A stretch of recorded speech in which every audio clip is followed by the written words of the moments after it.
Tainted hands, wash me in your love, come like grace again, even when my strength is thirst, I'll praise you. Even when I have no song, I'll pray. Good evening, Sunday Night Live. My name is Mosoeu, and you're about to hear my testimony.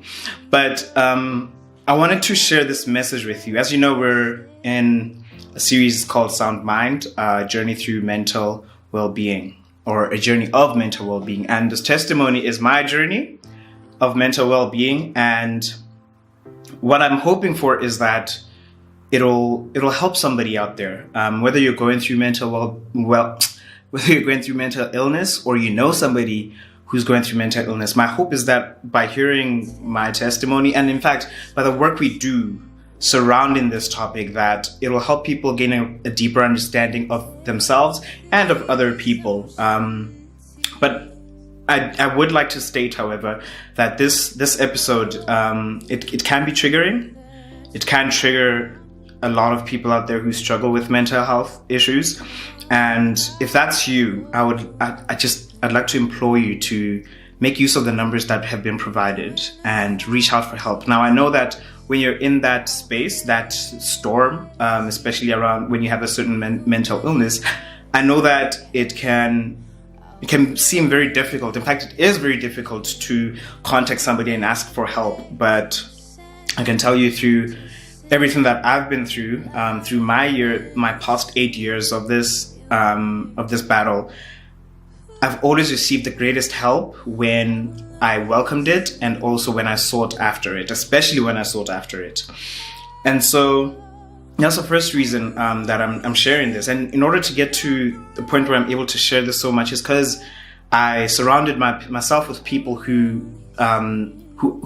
take steps to at least try to understand what I go through. But even when they don't understand, they still have that softness towards me. There's nothing more that I'd like than for this same thing that's happened to me to happen for somebody else, somebody who's going through struggles, to make it out and be able to live with this, because it's a lifelong journey. I'd like to read a scripture for you. It was written by Paul, and it says, it's Philippians 1:12. It says, "But I want you to know, brethren, that the things which happened to me actually turned out for the furtherance of the gospel." I don't believe that everything that we go through is just for the sake of going through it. We share testimonies, we share stories of how God has brought us and the journey He's taken us on in different fields, in different areas of life. And you're about to hear how God has taken me through a wonderful journey from where I was, from a biological and brain chemistry point of view, to where now I am currently, pertaining to my biochemistry and my mental chemical balances. And you, for me at least, it exemplifies the love that God has for you, and that sometimes things may take a while, but you learn so much in the process, and you become a much better person when you get out of it. So this message is simply to say to people who are struggling with mental health, or know somebody who's struggling with mental health, be bold enough to seek help, and know that it's okay. There is a lot of help available to you, and reaching out and seeking for help will actually help you more than you could ever know. As challenging and as difficult as it is, it's actually worth it, and I'm a living testament of that. And so I hope that God will speak to each and every one of you, and particularly those who battle with mental health issues. I pray that God will touch your hearts and help you and bring you out of this this journey of yours as a much stronger person. Yeah, so I hope you enjoyed this episode, and thank you for tuning in.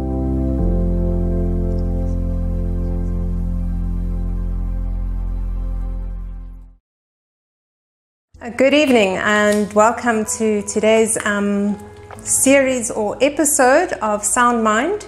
We are just looking at different aspects of mental wellness and mental illness, depression.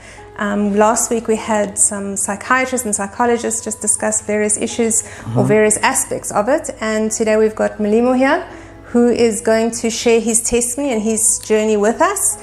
And we're just going to take step by step, so breathe, and we're going to just be asking, I'm going to be asking lots of questions, and let's just think it through and just see. Also for us as Christians, we know that God is God and He is good, and that He desires for us to have a sound mind, that He doesn't necessarily want us to go to that deep dark place where we are in depression, but He wants us to have life and life in abundance.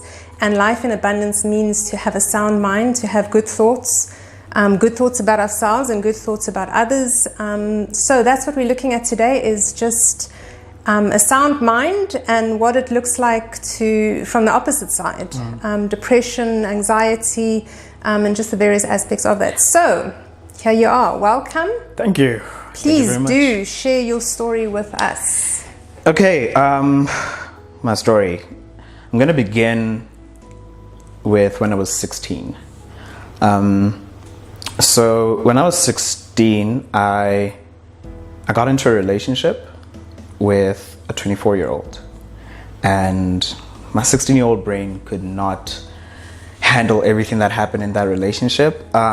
Within a month or two, I found out that she has a boyfriend, much older, and obviously that hurt me a lot because my 16-year-old brain was in love at this point. And then after finding out about the boyfriend, I confronted her about it, and she kept reassuring me that, no, I'm going to break up with him. You and I are going to be together. We're going to have a forever relationship, and those are the things I really, really wanted. And over time, I think we were together for about 5-6 months. Over that period of time, I just went through so much there was a lot of emotional damage done in that period. I remember, for example, I had told myself that, I will lose my virginity to the one, to the person that I'm going to be with forever. And it meant so much to me. It really meant so much to me. And then she and I got into a relationship, and we had sex. So that was gone, because she kept reassuring me we're together forever, and I believed it. I truly believed it. You wanted to believe it. I wanted to believe it. Yeah, you needed to. Okay. And then the relationship ended, and when the relationship ended, I spent the rest of that year, 2012, in a deep depression. However, I didn't know that at the time. My parents didn't know that either. So what happened in that period, that's where self-harm started for me. I started cutting myself. I remember I carved the word hated onto my arm. It's disappeared now, but I carved that onto my arm. And the first person to sort of see that perhaps I'm going through a depression was, in high school we had something called a guidance counselor. So basically they're supposed to guide you and counsel you.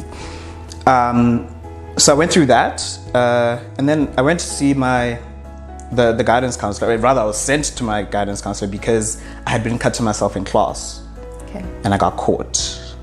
And do you think you were doing that to be caught, to get the attention? Because for somebody to be doing that in class, that's quite drastic, right? I had both, for attention and really to numb the pain.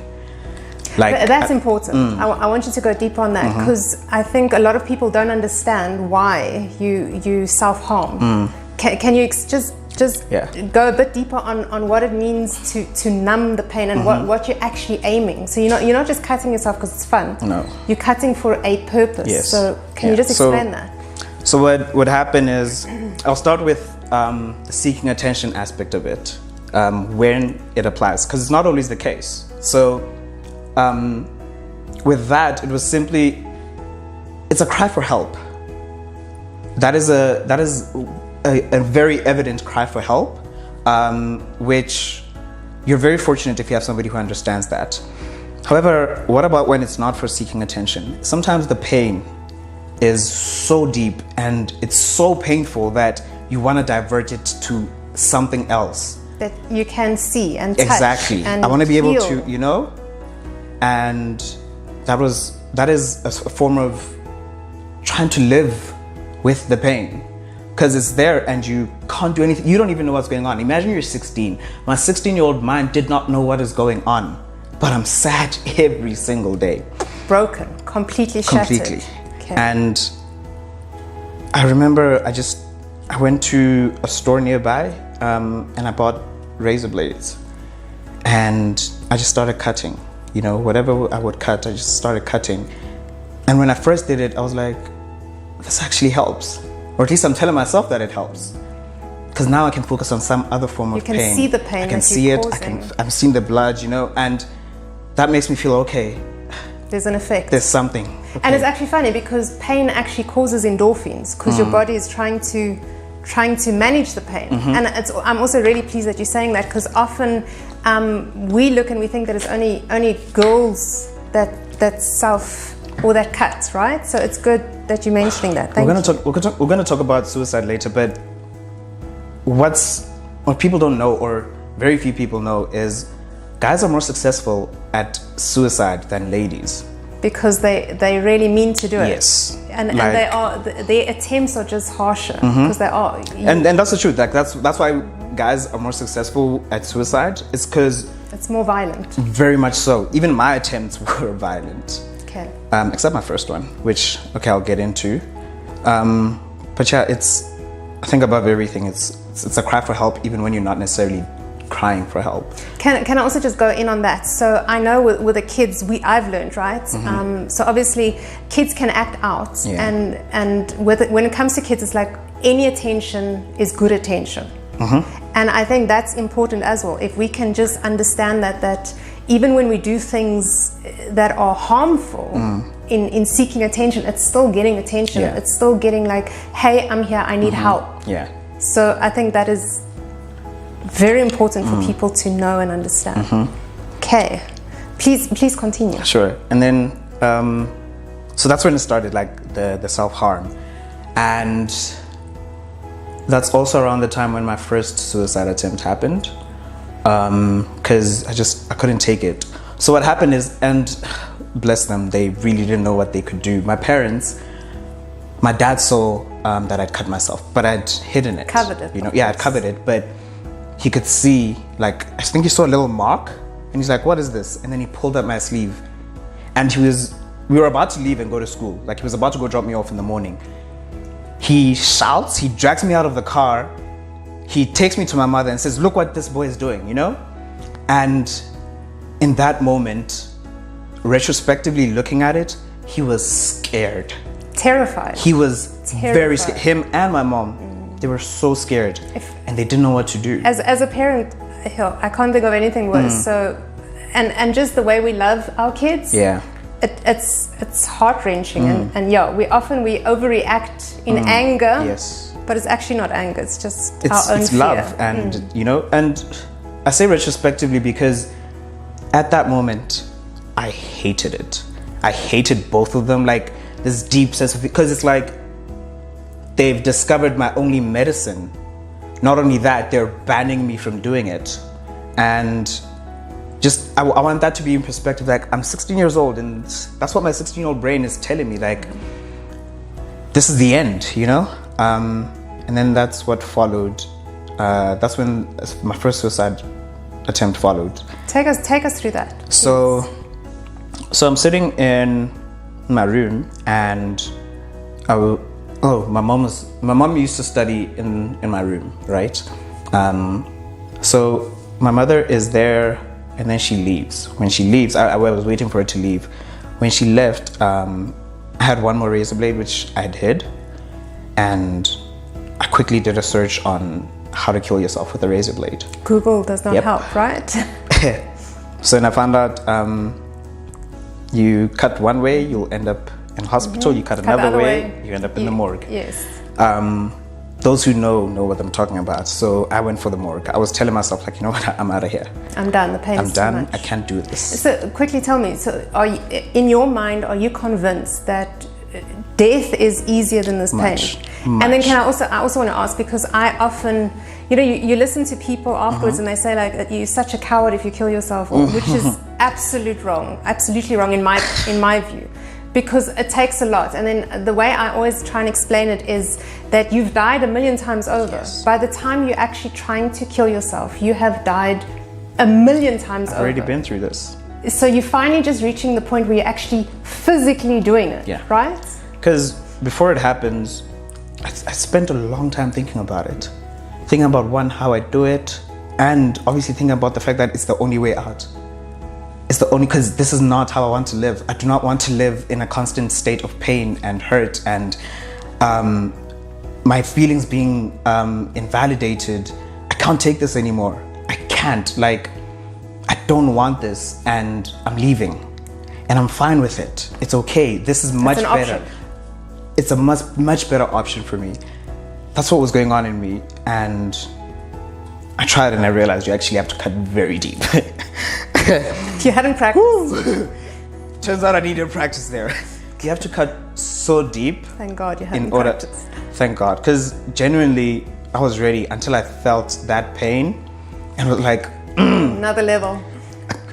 I'm trying to go deeper and deeper, and I'm like, no, I can't do this. Thank God, right? I can't do this. I think that was the moment of cowardice, if you want to bring cowardice into it.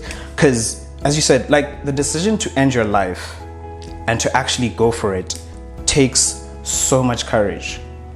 Like, it takes, because it's unnatural. Yeah. So we have been created to survive. As human beings, we are like animals. We instinctively we have to survive. Yeah. So for us to turn against our natural inclination, it takes a lot. Yeah. It doesn't just happen, right?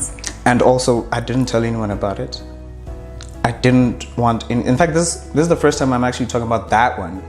I've never actually spoken about that one. Why not? I think it takes me back in a very painful way. Because I promise you when I say 2012 was the worst year of my life ever. To this day, it was the worst year of my life. I've had other incidents. That was the worst year of my life. And I remember I'd even forgotten about it until I went to hospital, which we'll get into later. But when I was going back into the root of everything, that's when, like, everything just came back. And I realized why I never spoke about that one. I totally blocked it out in my mind. So basically I've just been seeing the fruit of this thing, but I don't know what the root is, okay.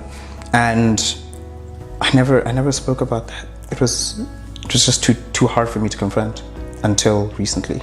And now, do you think that speaking about it would help? Would it ease some of the pain? I mean, to just work through it and to actually verbalize it, to get it out of yourself, not just in your mind where you're just going over, but to actually hear yourself saying it. I remember my psychiatrist gave me an assignment to do while I was in hospital. She was like, I want you to go write about your childhood and just write. Whatever comes to mind, write. Just let it flow. Don't interrupt. Don't think it through. Just write.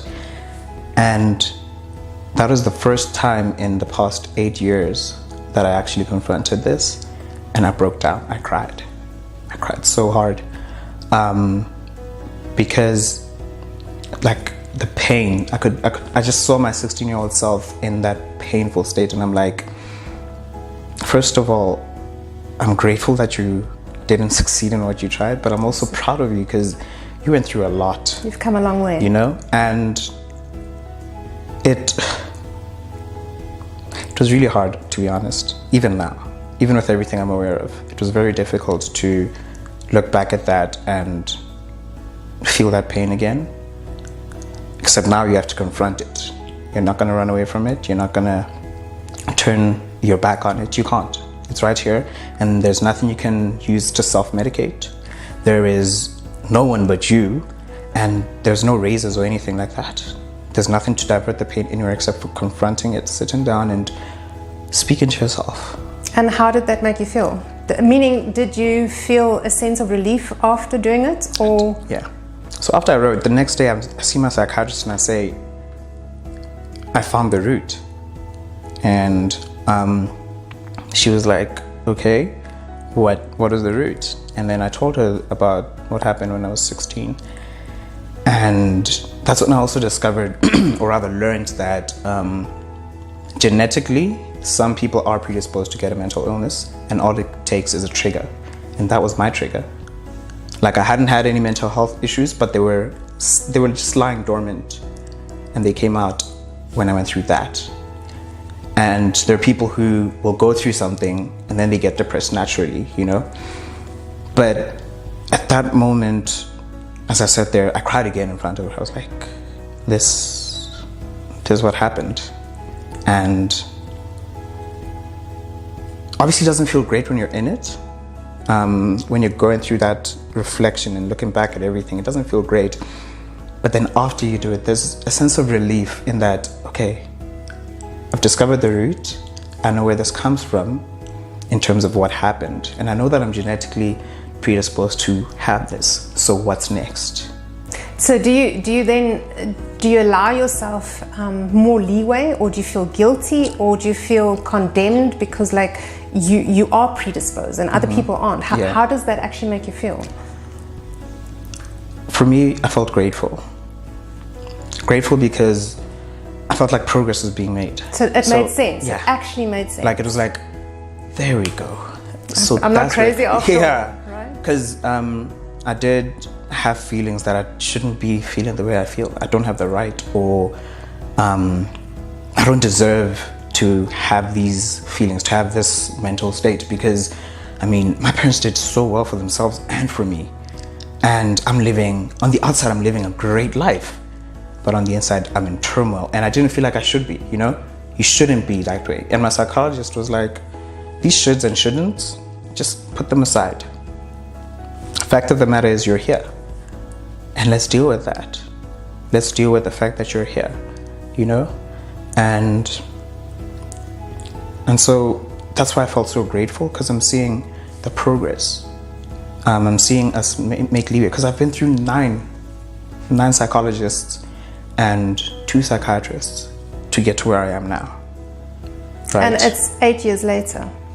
So we're going to get to that now. I just want to ask you a question, because God willing, there are a lot of 16-year-olds watching, or anybody. I mean, I remember my first love and how my heart was broken, etc. What would your advice be now? What would you advise yourself, your 16-year-old yourself? What would you tell yourself now in hindsight? Hindsight is 2020, right? So what would you tell yourself today which could help others going through that same heartbreak? You know, I think last week either the psychologist or psychiatrist mentioned how teenagers are impulsive. Like, most of the suicide attempts are impulsive, and it can be because you just had a fight with your boyfriend, you want to kill yourself, or your girlfriend just dumped you, want to kill yourself, and you go for it, you know? Like, it's very impulsive, you don't even think it through. I think from my point of view, if you want to prevent impulsive suicide attempts, and that's my advice for everything, is just talk. Like, have someone to talk to, but it has to be somebody who's going to help you. You can't just talk to anyone. It has to be somebody who's going to help you. And do not listen to the statement that you're going to tell yourself that nobody will understand. And I know there are people out there who are going to say that to themselves. It's not true. There are people who, just yesterday, I was very anxious. This being part of the anxiety, I was very anxious about this, and I called a friend of mine and I said, hey, yo, I'm feeling kind of anxious. And the reason you want to talk to other people is because when you're in that state of mind, you're not thinking rationally. But what they do for you is they help put everything into perspective. Perspective is very important in any journey to do with mental health. Now, if you've been planning it, obviously, still talk to somebody, you know? But I also want you to know it's okay.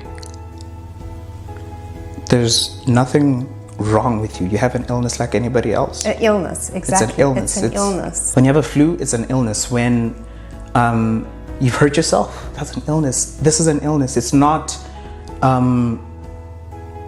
I don't even know how to put it. The way it's not just a mindset. You know, it's not like you're having a bad day. You're not just having a bad day or get over it, snap out of it. Come on, you're better than this. Life is so much more. There's so much to life. No. What are you on about? No. Not when I'm in that state. Because when I'm in that state, everything you're saying doesn't make sense. It's just utter nonsense when I'm in that state for you to be telling me all these things. I just need somebody who'll help me put my situation into perspective. Don't tell me, oh, life is great. Let's put my situation into perspective. And that is what will help me get out, which is what happened for me, is perspective. Someone gave me perspective.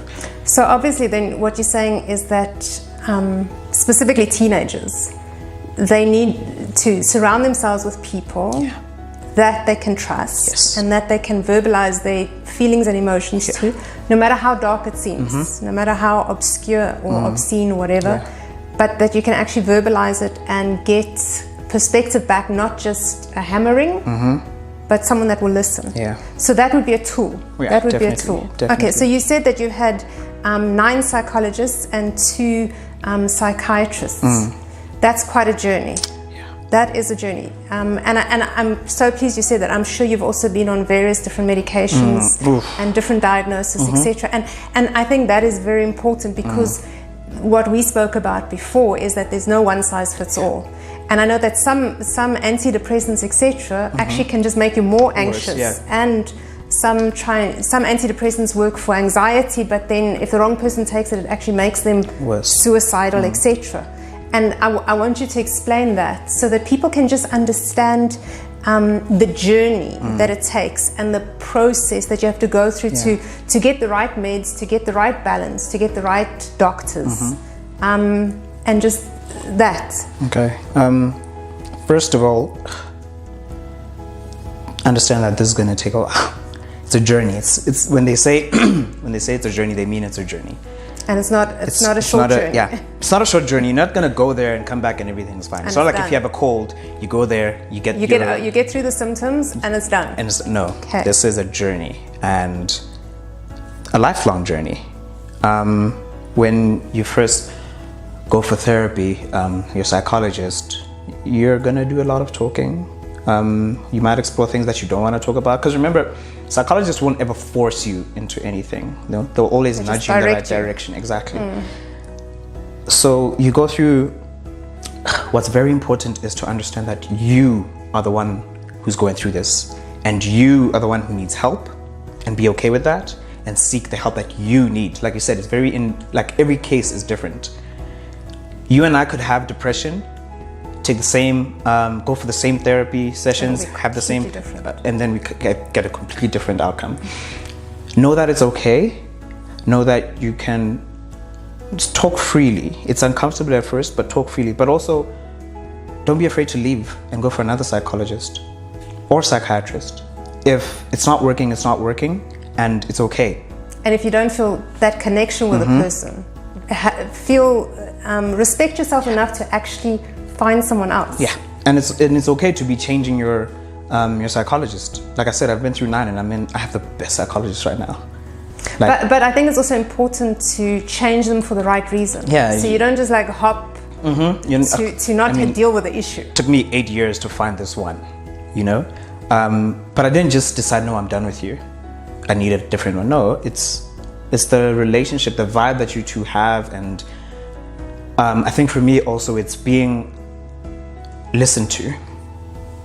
Are you listening to me? Because, for example, I don't like this very personal me.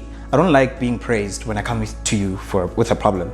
What I mean by that is I don't want to hear you tell me, oh, you've thought about this so well and you're doing really good, and yet we haven't dealt with my issues.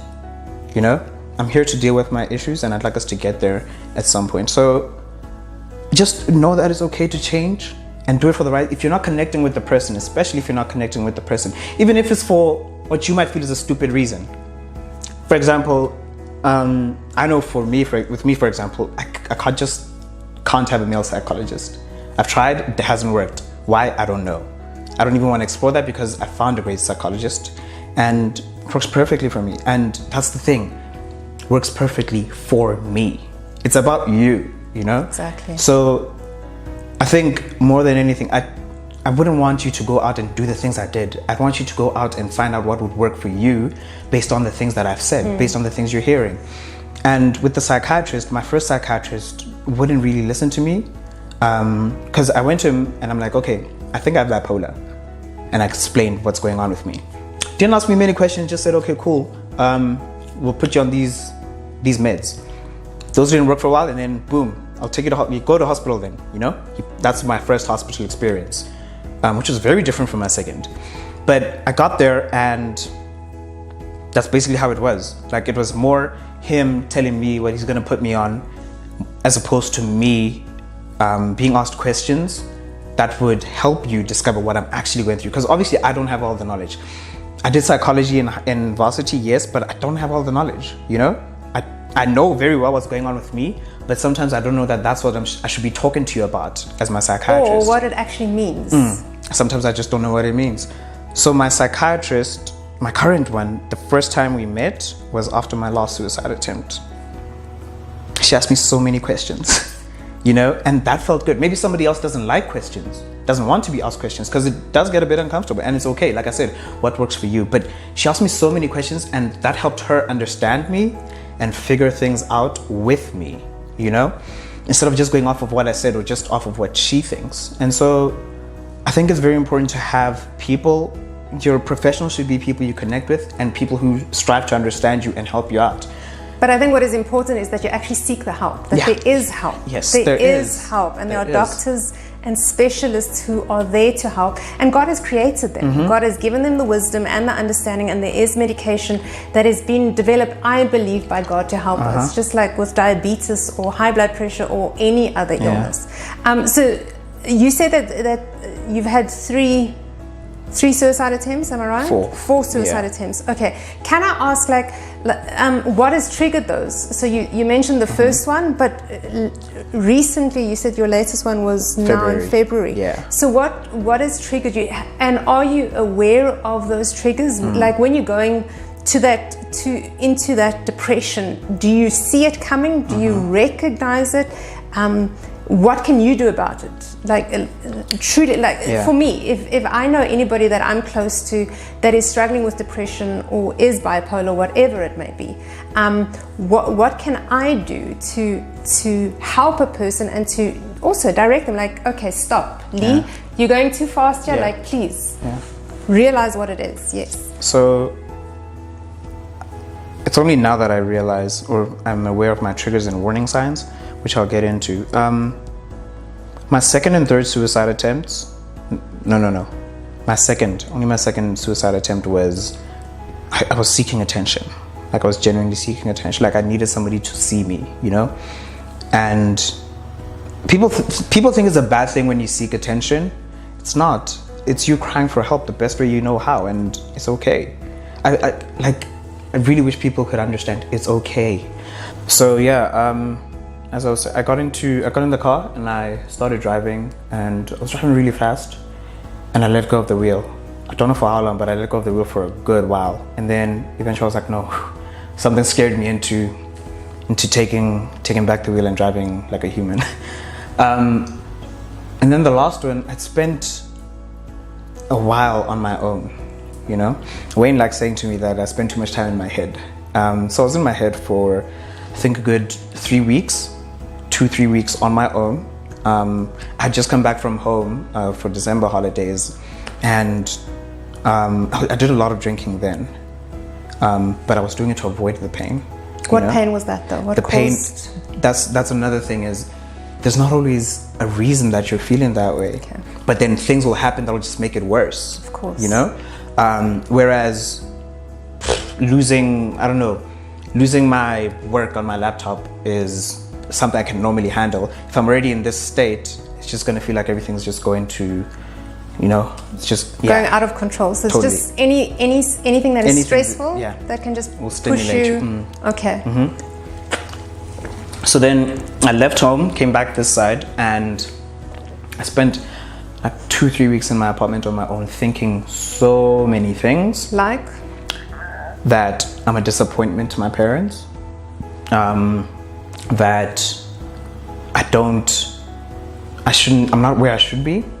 So it's constant negative self-talk. Yes, like over and over, telling myself so many different things that are negative.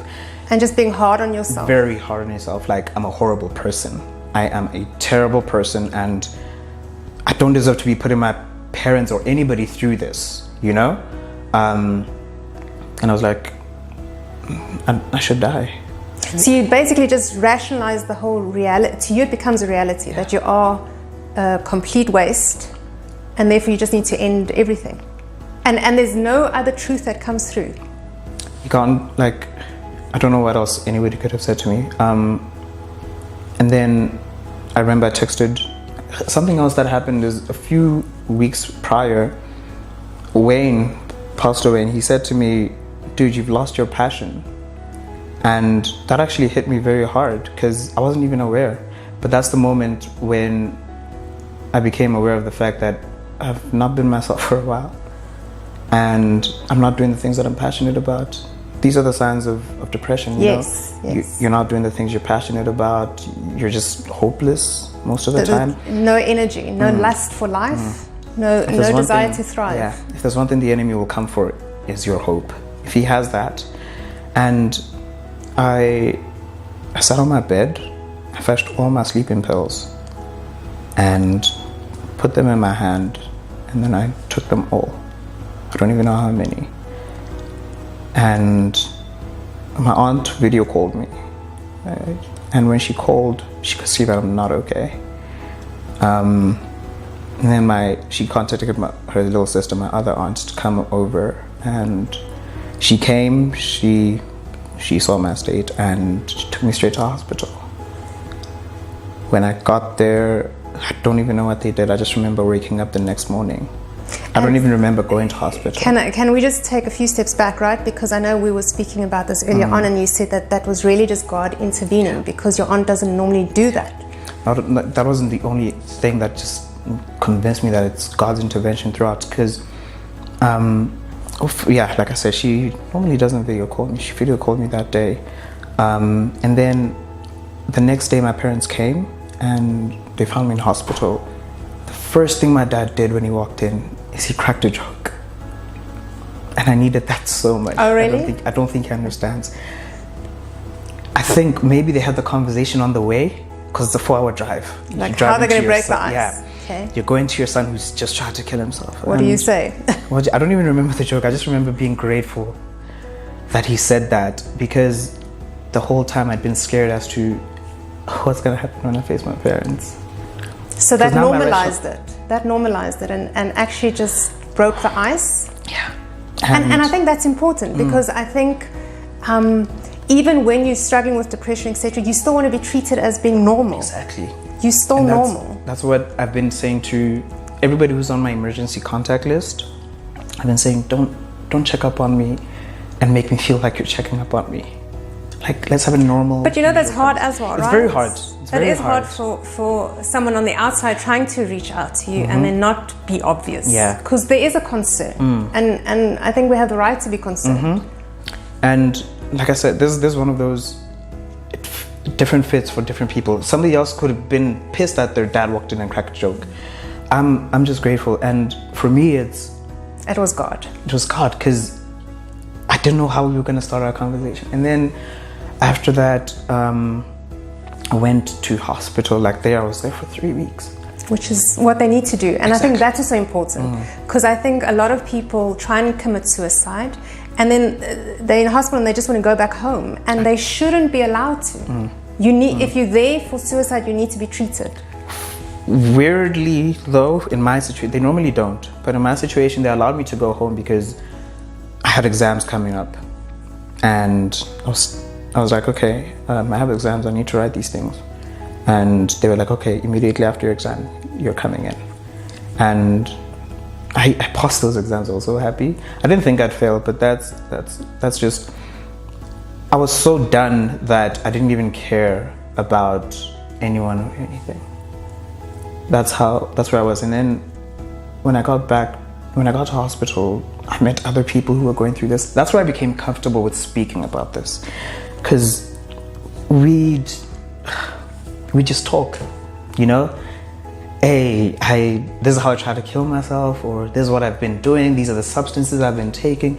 We just freely talk, and it helps us, you know? And that's therapy. That's therapy in itself. And it gave me so much comfort with coming out and just being okay with letting people know what I go through and what happens with me. And whoever doesn't respect that doesn't deserve to be in my life. That's where I am now, you know? But I think it's also important for you to realize and recognize that not everybody will understand. Exactly. And they don't need to. It's not on they them. don't need to. Yeah.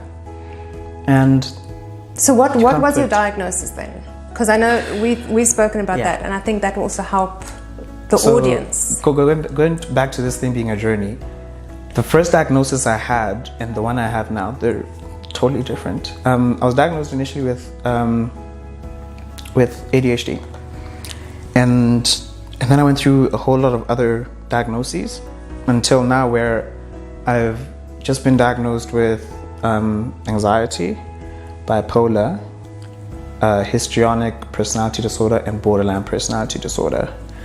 And the last two literally came while I was in hospital. So here I am thinking, we're finally dealing with this bipolar, and then my psychiatrist just drops it in like, hey, here's another one. People have been asking me how I take that. I'm actually grateful. Whenever I get a diagnosis, I'm grateful because it gives me hope. Because it can be treated. Exactly. Okay, there, and especially the borderline personality disorder, it fits so well in my life because it makes everything make sense.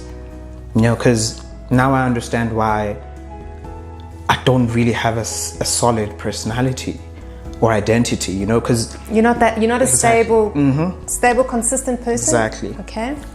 Today I could be passionate about photography. Tomorrow I'm passionate about nature. Like that's and how that it is. is you. And I it's know me. you like it's that. Genuinely me. That is you. Yes. And because so, you just.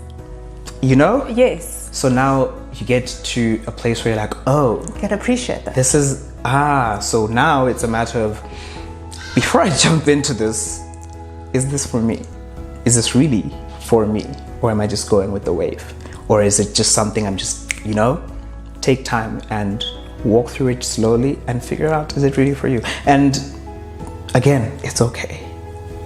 Can I ask with that though? So being diagnosed as being bipolar, can you explain to us what the difference is with your manic state and your depressive state? Because I know a lot of people don't understand that. And I'd also like you to explain to us that you actually, it's not something that you can control, right? You're not in charge of it. You're not like, okay, today I'm waking up and this is what I'm feeling. It just happens. It's actually the other way around. You wake up and you're like, oh, so that's what I have today. You know, like you don't wake up deciding what you have. You wake up, you see what you have, and then you carry on with your day. So with bipolar, you go through many months of depression. There's different types. Let me just disclose that. So not all are the same. But the basic thing is bi, meaning two polars. You're on two poles. You're either really depressed or really manic. In your depressed days, I think we all know depression in terms of like we get depression. It's the manic side that people don't understand. But can I ask, just explain depression? Because some people don't understand it. So I think it's important for people to know the difference. So I think some people have been depressed for a very long time and they think it's normal, which it isn't. So which is the same with me. I actually got to a point when I felt like, that's why I was so okay with dying. It's like, this is normal. But depression, everything's dark. You can't be happy. And like, nothing satisfies.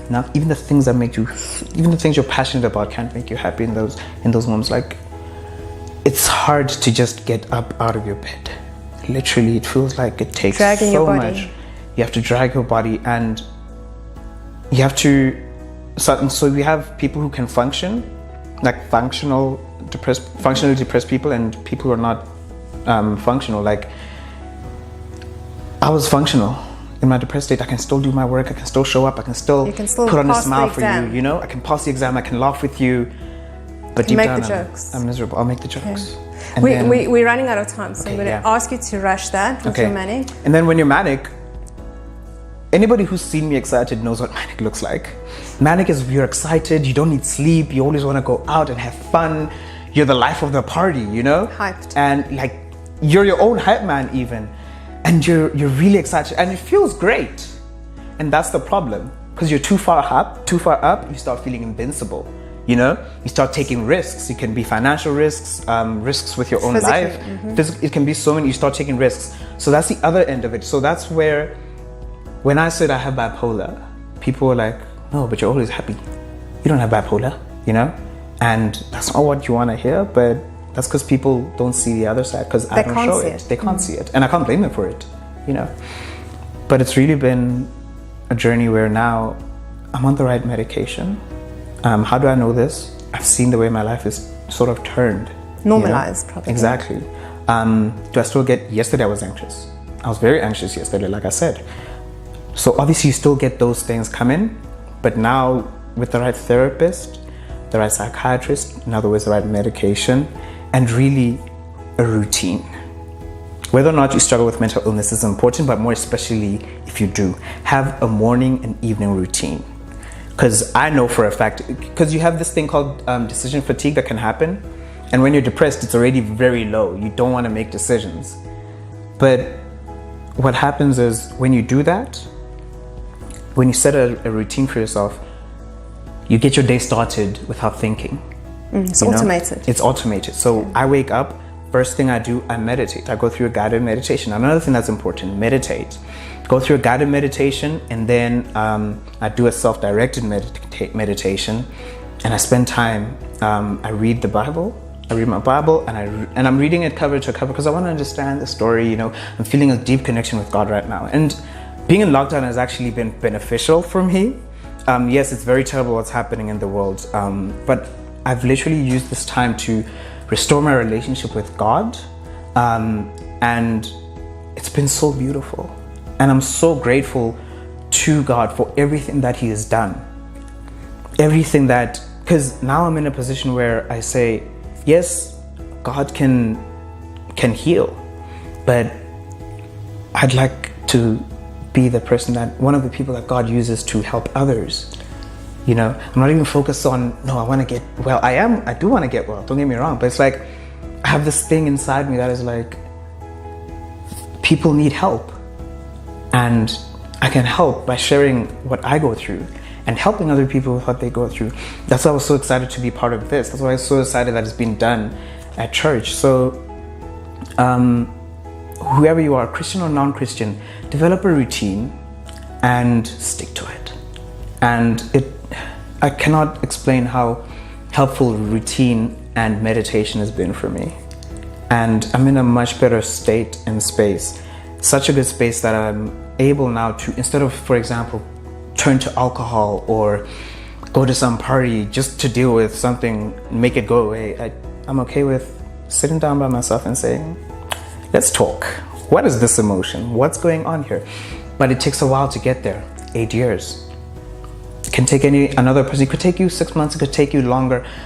As long as you're working on it, you're making progress. If you're Christian, as long as you're praying, you know, as long as you have that hope and faith, you know, especially in those dark times, also having someone to turn to. I think those are the very important things, because God has placed people in your life for you to turn to. And I have those people. I have you, I have Wayne, I have my parents. I didn't expect that, but these are people you can turn to. And I want you to know there's actually a light in that darkness. And I think it was David who said, your lamp unto my feet, you know, a light to my path. He's been that light for me. And I'm not going to impose my beliefs on anyone, but he's been the light for me, and I'm so grateful. So grateful. So, and our time is up. So in summary, what would you advise? Just one line. What is your one-liner? My one-liner is, be honest with yourself, or know yourself, or be you, and know that it's okay. That's awesome. I love that. So thank you. I know this was hard for you. And it's hard for all of us. I think it's hard for us to be truthful, to be transparent and open and vulnerable. Yeah. Vulnerable to putting ourselves out there and being judged. So thank you. Thank you for your honesty and your vulnerability. and just opening yourself up. So to everyone watching, thank you for spending the time with us. We're praying for you. If you need counseling or if you just need someone to speak to, please phone in. We do have the number available on the screen. We are here to help you. And I think that's important. I think that's what Lee also shared today, is that it's up to you to reach out and just to receive the help. But also know that God is with you. You know, you can't escape the presence of God. And I like that in Psalms, David said, even if I make my bed in the pit of hell, there you are. So I just want you to know and to be reassured that God loves you, and that Jesus has already died for you, and even for your depression, even for your desire to die. But be blessed, and we just hope that this time has helped you, and we want to thank you for being with us. So God bless you, and thank you, Lee, once again. God bless you. Thank you so very much. All right. So clean my hands, purify my heart. I wanna burn